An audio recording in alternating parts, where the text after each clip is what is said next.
Assalamualaikum warahmatullahi wabarakatuh. Perkenalkan, nama saya Narendra Adi Alfariski dengan NIM 245416116 PN 19194. Di sini saya akan mempresentasikan sedikit materi tentang pakan dan struktur populasi ikan.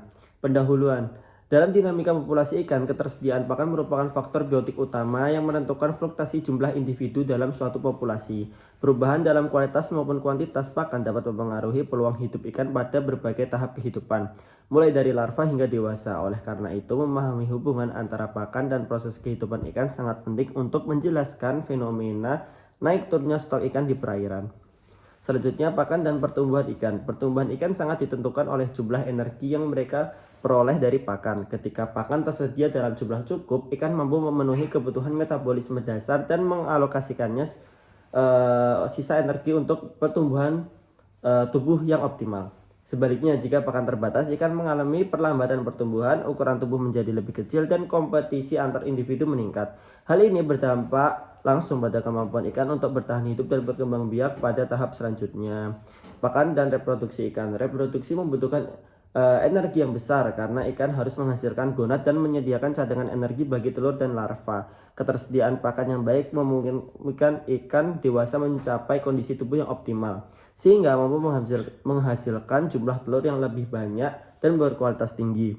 Ikan dengan pakan terbatas cenderung memiliki ukuran gonad lebih kecil, fertility rendah, serta menghasilkan telur berukuran kecil yang memiliki peluang hidup lebih rendah setelah menetas. Selanjutnya, pakan dan struktur populasi ikan. Ketersediaan pakan juga memengaruhi struktur populasi seperti komposisi, ukuran, dan umur, serta tingkat rekrutmen. Ketika pakan cukup, tingkat kelangsungan hidup pada berbagai kelompok umur meningkat, menghasilkan populasi yang lebih stabil dan seimbang antara juvenil dan ikan dewasa. Sebaliknya, jika pakan terbatas, kelompok usia muda lebih rentan mengalami kematian, sehingga mengurangi jumlah rekrutan yang masuk ke populasi dewasa dan pada akhirnya memengaruhi keberlanjutan stok ikan. Selanjutnya, critical stage hypothesis. Critical stage hypothesis menjelaskan bahwa tingkat mortalitas larva ikan paling tinggi terjadi pada fase kritis, yaitu saat larva baru mulai makan setelah cadangan kuning telur habis. Pada fase ini, larva sangat sensitif terhadap ketersediaan pakan. Jika mereka gagal menemukan zooplankton dalam waktu yang tepat, tingkat kematian meningkat secara drastis. Oleh karena itu, jumlah larva yang berhasil melewati fase kritis ini sangat menentukan kekuatan suatu kohort atau tahun kelas dalam populasi ikan. Selanjutnya, mismatch hypothesis. Mismatch hypothesis menggambarkan pentingnya kesesuaian waktu antara penetasan larva ikan dengan puncak ketersediaan pakan di lingkungan, seperti zooplankton. Jika puncak pakan terjadi bersamaan dengan waktu ketika larva membutuhkan makanan atau match, tingkat kelangsungan hidup larva menjadi tinggi. Namun jika terjadi ketidaksinkronan atau mismatch di mana pakan melimpah sebelum atau setelah periode makan larva, maka larva akan mengalami kelaparan sehingga rekrutmen menjadi lemah. Pola ini menjelaskan variasi jumlah rekrutan antar tahun. Penjelasan gambar match and mismatch solusi permasalahan.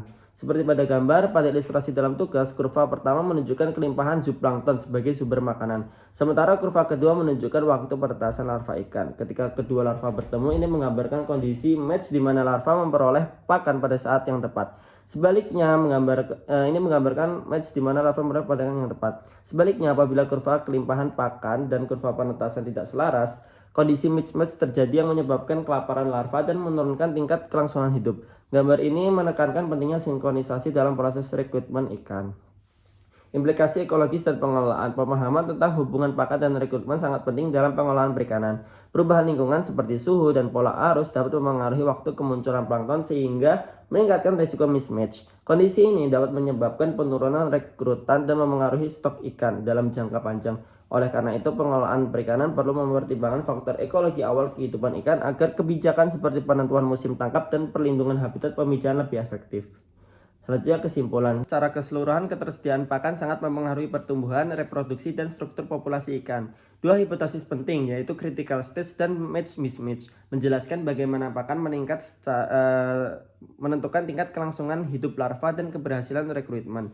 Sinkronisasi antara kebutuhan larva dan ketersediaan pakan merupakan faktor kunci dalam terbentuknya populasi ikan yang stabil dan berkelanjutan. Sekian dari saya, apabila ada kurangnya saya mohon maaf. Billahi taufiq wal hidayah. Wassalamualaikum warahmatullahi wabarakatuh.